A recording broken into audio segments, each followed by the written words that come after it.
Hello everyone, this is Flammy and welcome back. We're here with another subscriber base review, where I take your guys' bases and review them. Today we're doing Town Hall 9 bases, so we got some maxed out and perhaps not quite so maxed out bases. So we are here with the first one. If you want to have your base reviewed in the next video, you can listen to the instructions at the end of this video. Alright guys, let's go ahead and get right on started. Right here we have Prizantium, a level 59 Town Hall 9 as you can see. There we go. So, interesting, right off the bat. So, a lot of stuff's not maxed out, so you might be newly Town Hall 9, I'm not sure about that. But the fact that you have 4 collectors in the center seems to indicate that you are not newly Town Hall 9, because you've gotten enough time to upgrade all of your collectors to nearly max. Alright, so let's go ahead and start with what I noticed right off the bat when I first connected to your base. So you have 4 elixir storages right in the center. What is good about this is that you put your golds on the outside when they're empty, so only 20,000 each. So you only have 80,000 gold total, so only a quarter of that can be stolen, only 20,000. So that's pretty much no risk to protecting your gold. But then you put your 4 elixir storages in the center, and wow, they are maxed out. You have 4 million elixir, which is why you'd be upgrading them right now. Interesting. So, something that struck me was very interesting was the fact that you put them all right in the center. Now, this is good because you're protecting them well. However, the one thing you're going to want to be aware of is this is going to be very vulnerable to lightning attacks. Now, it'd be a lot worse if you had, like, a dark elixir storage straight in the center, so like this one right here. You don't have very much in there, so you don't have it in the center. By having a crossbow in the center, the crossbow would be the target of any lightnings, and the splash of the lightning spells would hit all of the elixir collectors. Probably not a huge deal in terms of elixir as much, and what you could do if you wanted to compensate that was consider moving like maybe 1 or 2 of them out farther, so perhaps like swap with a wizard or swap with a mortar. Only you'd have to do that only to a few of them, which would just spread them out more, so lightnings would not be as effective. Yeah, as such though, like I said, you definitely do not want to have 5 storages in the center with a plus, because that would be very vulnerable to lightnings. So just something to be aware of. Beyond that, let's talk about your overall defenses. So overall, you could have everything a lot higher. This base sort of looks like an early Town Hall 8 base. Town Hall 8's max out at Mortars level 6, Wizards level 6, and Air Defenses level 6 as well. So you clearly have not gotten those 3 types up. In terms of Archer Towers and Cannons, Town Hall 8 maxes out at 10 for both of those. So these level 7s are really not quite going to cut it. Those are sort of even lower than that. So you've clearly rushed through the Town Halls. I've said it before, but it's been a little while, so I guess I'll repeat it. And that is, if you guys are Town Hall 6, 7, 8, 9, I guess well 6, 7, 8. What you want to do is not rush through the Town Hall levels. Increasing your Town Hall level specifically means that your enemies can attack you and steal more loot. There's a less penalty if they are the same Town Hall level as you. At the same time, if you rush higher, you do get more defenses. However, the problem is your other defenses won't be as high of level, which means you're basically going to be more vulnerable. Ideally, this means you're going to want to upgrade all of your defenses to maximum before upgrading your Town Hall level. You don't need to upgrade absolutely everything. So you don't need to do necessarily walls and all of your barracks and everything, but you want to get the majority of it there, like 98% maxed out before you increase your Town Hall level. The one exception to this is going to be mines and collectors. You do not need to max these guys out, and in fact I just recommend only upgrading these when you have free workers that you need to sort of keep the workers busy with. Other than that, I'd say you can pretty much neglect to upgrade them until you've got the free workers. Beyond that, I'll explain that one. That's because there's a lot more time efficient wise to just upgrade your mines and collectors, or to not upgrade them, and rather to spend your time raiding and getting resources that way, and then spending those resources on upgrading your defenses.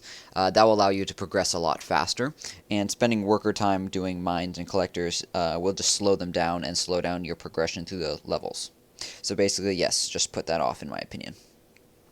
Alright, overall, I think that those are some big, very important tips right there, especially the defensive levels. I mean, your layout's fine, but just having lower level stuff is just going to be your biggest downfall, and it's going to allow a lot more players to be able to attack your base despite the fact that it's Town Hall 9. So I think that both you can take some tips from this, Prizantium, and as well as anyone else who is not yet Town Hall 9 can absolutely take some tips from this. If you are 6, 7, 8, do not upgrade until as late as possible. Yeah, I mean, it's relevant to be even below that as well, but especially 6, 7, and 8s. Alright, let's head on to the next base, guys. Alright, here we are, JMB, which I'm loading up right now. I can already tell this base is going to be a pretty high level. He's level 89, I think I saw right there in that clan screen, so this should be well upgraded. Oh man, yes it is. Awesome. I love seeing well upgraded bases because we can focus on the layouts rather than sort of the more boring stuff, which is the defenses. Oh, you just applied for review 20 minutes ago, but it looks like you got an attack during that time. So you are up at 1645 trophies, which isn't that high. And explains why your town hall's outside the walls. So that's good. I support that decision. In terms of this layout, let's check this out. Alright, so you've got your storages very centralized. At the same time, you've got them a bit more spread out than our last base with Prizantium, because, and that's a good idea because of the lightnings that I mentioned in there. You have 2 air defenses right here and a third one right here. That's interesting. I wonder if you have a fourth one around somewhere, because there recently was added a fourth. Oh, there it is, out here upgrading. Found it. Okay, I think that these 2 air defenses, that's good. You probably don't need them quite so centralized. Just the fact that you won't see very many dragon attacks at this trophy count. It's a possibility though. You just might be able to sort of deprioritize them a little bit more. Perhaps have all 3 in this sort of ring right here. Up to you though. It just sort of really depends if you have something better to put in the center. Definitely good job having your level 3 crossbows and having them in the center. Let's check them out. Oh, so nice. So when they're set to air, they only have 11 tile range, but I would definitely say setting to air is good. If you find that like literally 95% of your attacks are all ground attacks, you could consider changing them. But just looking at what their radius covers right now, it looks pretty good. They can cover like anything that's meleeing this side. They can't cover melee on this side though. You do have Archer Queen and Barbarian King. They aren't super high levels, at least in comparison to your defenses. Level 3 Archer Queen and level 7 Barbarian King is respectable, but not like quite on the same level as all your level 11 cannons and archer towers and level 6 mortars and wizard towers. These wizard towers and mortars are really going to do lots of great damage against basically everything that groups up, and then everything else will do great damage against everything that's individuals. I would be curious how people do attack your base. I would say that perhaps your biggest weakness is going to be the fact you don't have very many compartments. And that means that you're trying to stuff a lot of different things inside your walls, and it perhaps, for a better wall breaker defense, it would be better to have more compartments. Perhaps you could check out my Town Hall 8 base that I recently did for Derp. The videos for that are just finishing up, I think, tomorrow and the next day. I think the 5th and final video will be out. But for now, perhaps check that out. Basically what I do is put all my buildings in 2 wide compartments, and even then some in single wide compartments. This basically means our wall breakers are going to be a lot less effective. Basically, this would involve kicking out a lot of your buildings from, especially the outer rings. So I would not protect your dark elixir drills, your gold mines, and elixir collectors especially. They're so leveled, they just really are not relevant to protect. And it would probably mean, what else would you probably kick out? I guess that's really the main things. You might, depending on how it works out, the Archer Queen and Barbarian King. It sort of depends on the exact number of walls and the exact size of the compartments. But check out what I'm building on my dirt base. You could very easily make a version of that for Town Hall 9, which, if your main issue is wall breakers, which would be getting into the center for the storages, could potentially be something helpful. Now, for the next thing that I wanted to talk about is you definitely, I would say, want to consider upgrading the position of your clan castle. As well as the upgrade. I actually just noticed that it was level 3. This is, very noticeably low. You want to get this up to at least 4 and ideally 5 as soon as possible. Just having extra clan castle troops only helps out. Where would I recommend putting that? I'd recommend putting that right in the center. Clan castles are just so important. They're just unbelievably good.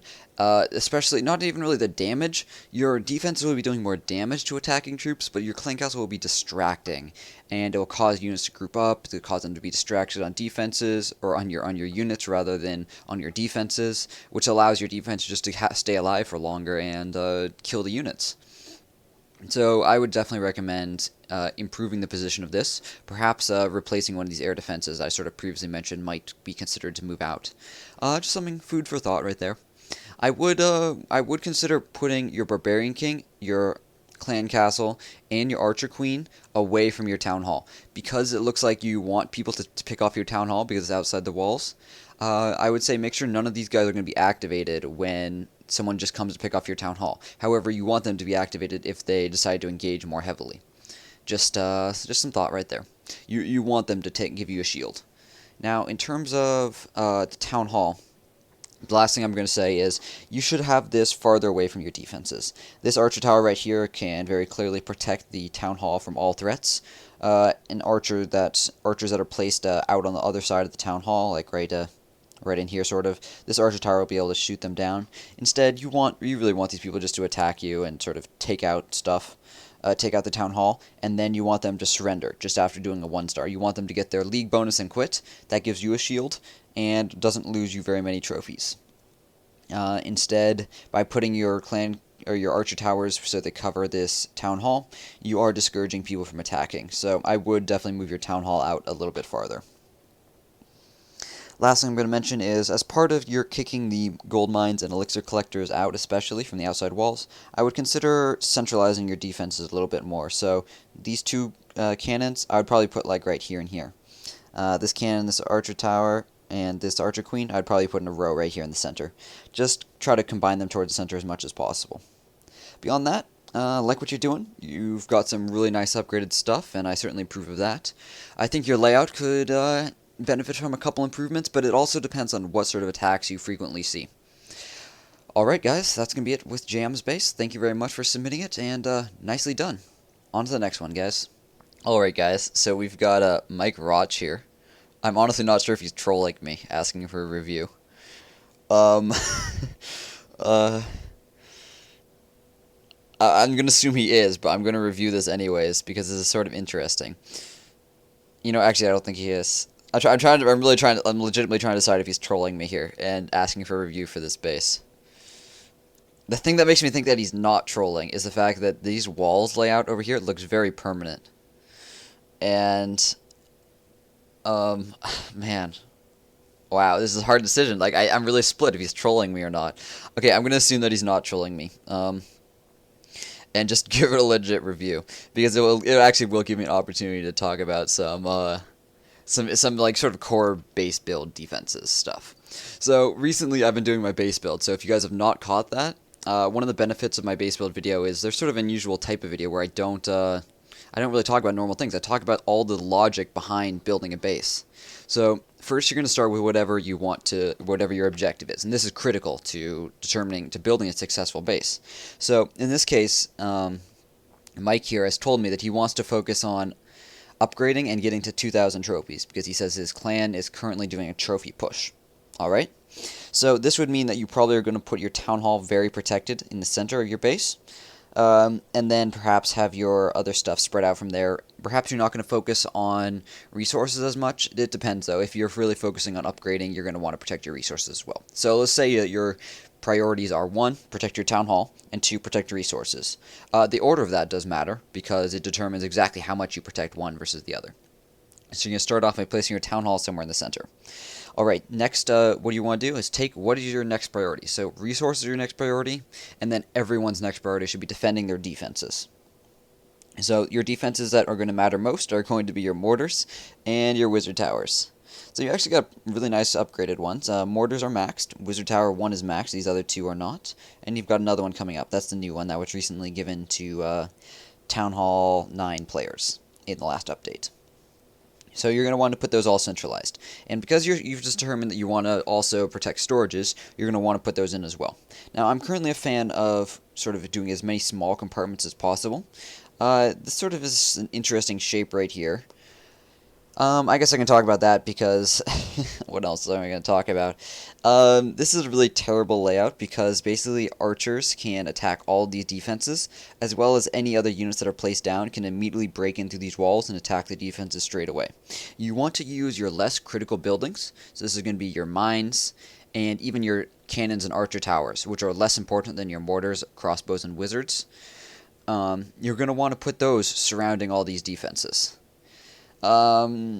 And yeah, you basically are going to let enemies attack those first and slow down the enemies, and that entire time while they're being attacked, those other defenses and less important buildings, these mortars, crossbows, and wizards are going to be attacking.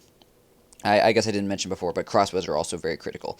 Just their massive range and good damage per second is important to keeping them centralized, so they're along with wizards and mortars in the center. Now, beyond that, you basically want to just position everything else around that as close as possible to the walls to slow down defenses, or slow down units that are attacking, and to protect your defenses. Beyond that, I would say this base, you're really just going to want to sort of completely redo it from building from the center out. I recommend just spreading everything out of the center like I do in my base builds, so you're just starting from a clean slate and not influenced by sort of any past decisions or past buildings. That's sort of an overview of what I would recommend doing. I mean, you're definitely sort of like in a partial build state here. It's hard to tell as much, though. Just doing like shapes like this, I don't really recommend doing, just because you're going to want to focus on whatever's the most important, not like on interesting wall patterns like this. Alright. I think I'm going to get some interesting comments on the comment section of this video for this base, because I think you're definitely going to take the most unusually submitted base award ever for all 16 or previous 15 base reviews I've ever done. So I guess congratulations to you for that one, Mike Rotch. Anyways, guys, on to the next and final Town Hall 9 base. Alright, here we are with Silent Knight. He's also got a destroyed Town Hall out here on the right side, Town Hall 9. Defenses are similar to our first base that we saw, where they're not maxed out, but they're not far off either. You do better from that base. So you can sort of get a summary of this by looking at people's levels. So you can look up here on the top left. Silent Knight is a level 78. So that means that if you're not sort of familiar how the levels work, it's just based on the experience for completing buildings. So 78 means that, well, let's see, by comparison, my pretty much maxed out Town Hall 8 is like a 75 or 6 or something like that currently. So 78 is going to be that plus a little bit. So that's true. You've got pretty much maxed out Town Hall 8 defenses, and then you add some things like crossbows and extra buildings that I don't have access to, such as Fort Wizard Towers and... I see 3 air defenses. I wonder if there's the 4th one right here. Oh, there's the last one. So yeah, things like that. Those are extra buildings I don't have access to. Now, I like the layout. The small compartments is good. Something you definitely want to be aware of, though, is the fact that wall breakers might be particularly effective against certain aspects of this base. So, if I look in here, imagine someone comes in with wall breakers. They place 100 wall breakers right here. Well, again, not 100. They place 20 wall breakers right here. This is going to be targeted right here, so they're going to blow open this compartment, and that's going to open up both these compartments. Next, they're going to target right here, so that's going to open up both of these compartments if this one was not already opened. Next, it's sort of debate if they go for this compartment or these ones in here. It doesn't really matter, though. Eventually, some of these 20 wall breakers are going to target this central. So what happens if they target the single wall that I have selected right here? This wall is rather important, because if they destroy this wall, not only will they open up this compartment, but they'll also open up this compartment. This is because this single wall is a critical junction between these 4 compartments. Ideally, you would not have this be the case. What would be better for this? So, you see right here, you see how this is only a compartment between 3? That's better. You see this right here? This is only a compartment between 3 too. This one right here could be a little bit better, but is closer to the ideal.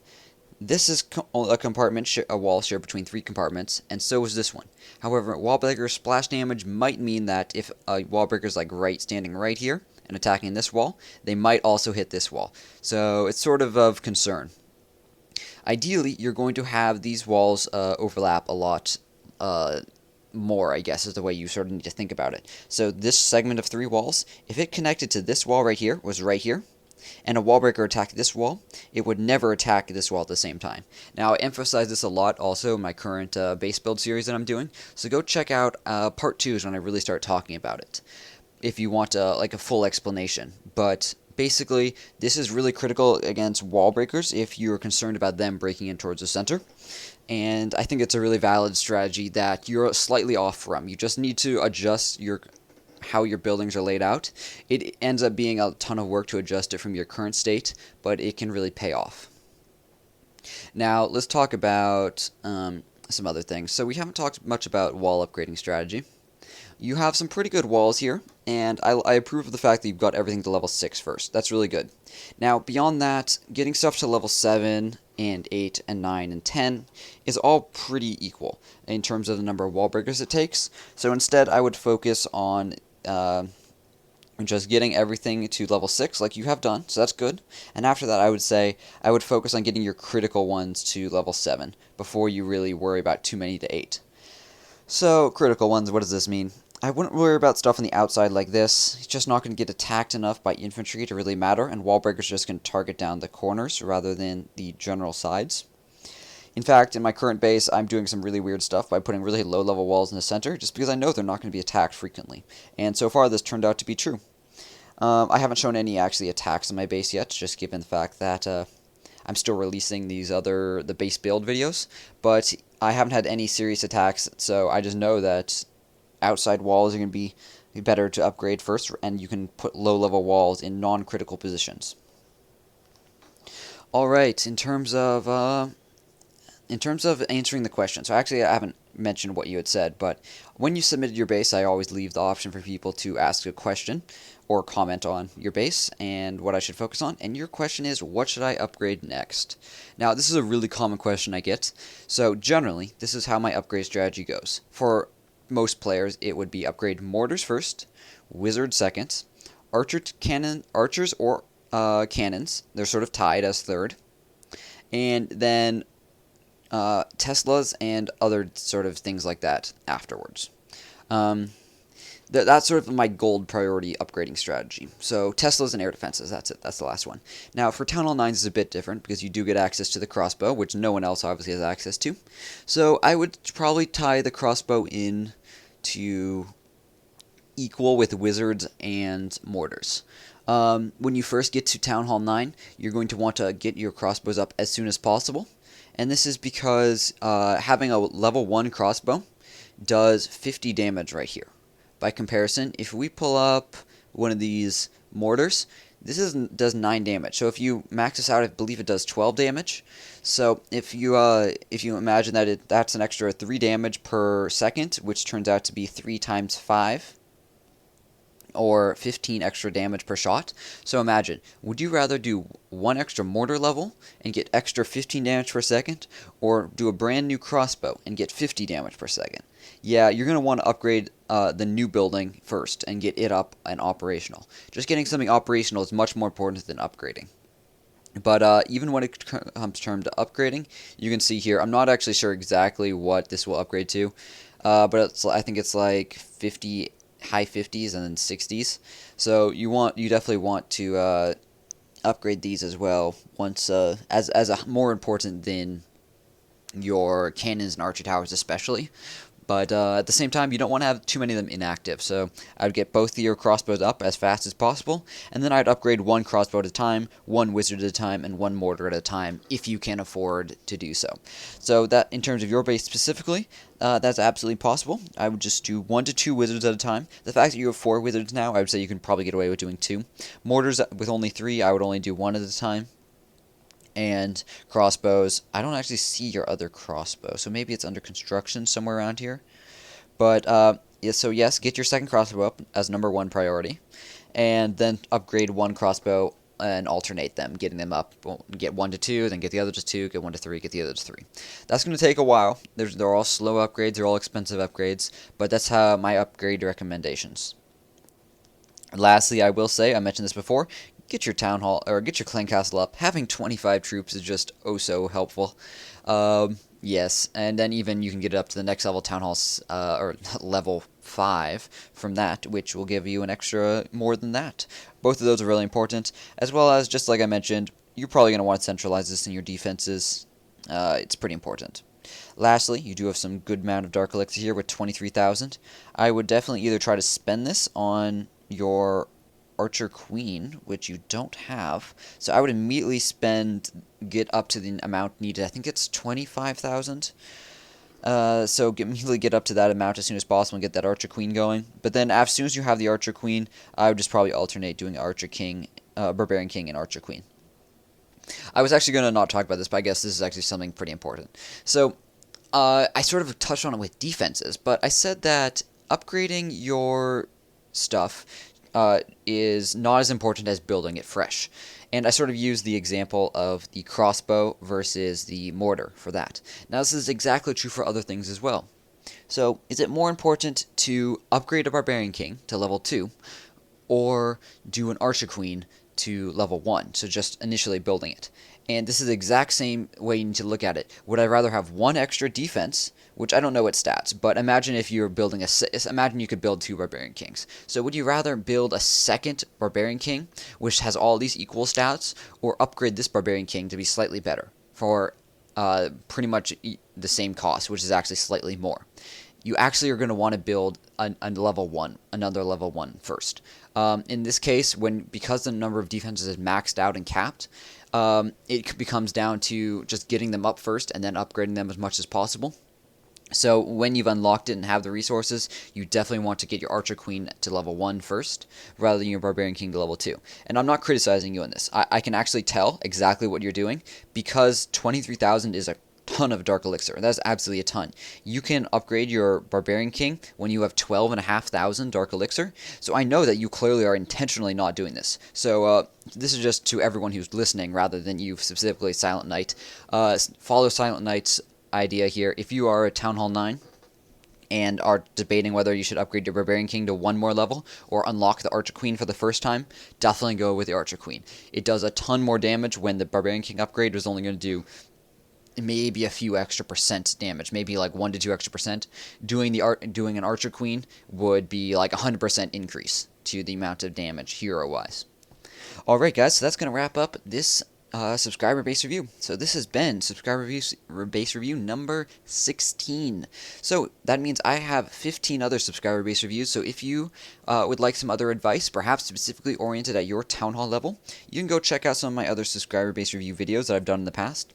There should be a playlist in the description, so you can go find all of them in one place right there. Now beyond that, I hope you guys enjoyed this video, and if you would like to be in a future subscriber base review, this is how I pick bases. So I have a Facebook page and a Twitter page. You should go follow and like me on both of those. Follow on Twitter, like on Facebook. This means that you will get notifications when I put out, well, new videos, as well as when I'm doing subscriber base reviews. So I announced on both Facebook and Twitter when I was going to be doing one of these. So you should follow that, and then you'll know when I'm doing them. So what I'll do is I'll put up a post on Facebook and announce it on both of those sources and say, comment on this post with the following information, and have a little form. Just copy paste the form in the comment section and fill it out. So it's like your name, your clan, what rank you are in the clan, and some other stuff so I can help find you, as well as like any comments. Basically fill that stuff out, and you can find links to both Facebook and Twitter in the description of this video as well. Beyond that, guys, I highly encourage you to ask your clanmates for help, as well as just look for other sources for help as well. I can't review everyone. There is now 34,000 plus of you, and only one of me. So unfortunately, I cannot answer all your subscriber base review requests. I really wish I could, but I would literally spend every minute of every day doing it. So sorry about that, guys, but I'm doing the best I can. I hope you enjoyed these tips, and I think that they're relevant to not only the players that I was able to select, but everyone beyond that. I try to get a selection of bases which are a wide range of levels, as well as upgraded strategies, as well as goals. So people who are going for trophies, people who are going for resources, everything in between. As well as you saw in this video, even a base which has no idea what it's doing at the moment. And even I can't determine it. Alright guys, that's going to wrap it up. Hope you enjoyed. Thank you very much for watching once again. Please do consider subscribing. This is a subscriber-based review video after all. So you probably should be a subscriber if you are requesting a review. So just hit the subscribe button. I really do appreciate it. Putting out Clash of Clans videos every single day that I can. Alright guys, thank you very much for watching, and have a great day.